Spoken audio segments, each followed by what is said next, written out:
Matinding baha ang resulta ng tuloy-tuloy na pag-ulan simula pa kagabi. Kinansila ang mga klase sa halos buong Metro Manila at sa ilang kalapit na probinsya. Pero gaya ng dati, problema na naman ang atrasadong pagsususpinde sa pasok ng mga estudyante na trabaho na ngayon ng mga mayor. Mia Reyes, ikwento mo. Pasado alas 11 kagabi, bumuhos ang malakas na ulan. Agad tumaas ang tubig baha sa ilang bahagi ng Quezon City.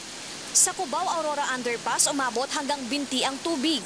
Sa Barangay Talayan, umapaw pa ang creek.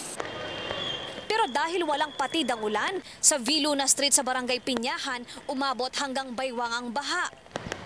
Ang taksing ito hindi na kinaya ang tubig. Tumirik ito sa gitna ng kalsada at halos malubog na sa tubig baha na umabot hanggang hood.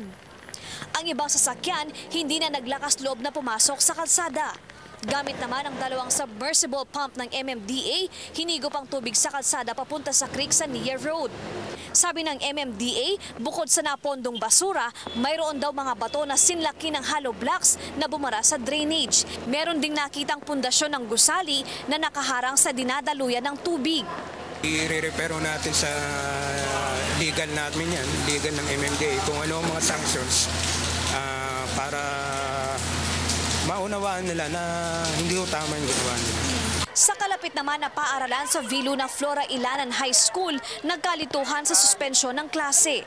Ang tatay na ito, basang-basa pa ng sunduin ang anak bandang alas 9 ng umaga. Si Lito Mijares, napasugod pa sa principal's office dahil sa malabo raw ang naging kanselasyon ng klase.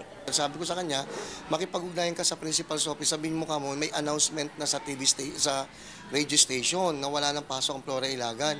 Ang sabi ng principal's office, wala pa raw declaration na galing sa kanila. Pero ang principal, ibinalik ang sisi sa Quezon City government. Ang naging problema po kasi sa Quezon City, bukod sa napakalaki, parang walang coordination, no? Humingi naman ng dispensa ang palasyo sa nahuling anunsyo. Posibleng naninibago pa raw ang mga LGU na inatasang magdesisyon sa pagsususpinde ng mga klase. Sa protocol na inilabas ng Pangulo, 4:30 pa lang ng umaga dapat nagsususpinde na ng klase ang mga mayor. Pero ang rekomendasyon naman ng DepEd, desisyonan na alas 10 ng gabi hanggang alas 4 na ng madaling araw kung sususpindihin ang klase o hindi. Pero sa huli, nasa magulang pa rin daw ang pasya kung papapasukin ang anak o hindi. Mia Reyes, News 5.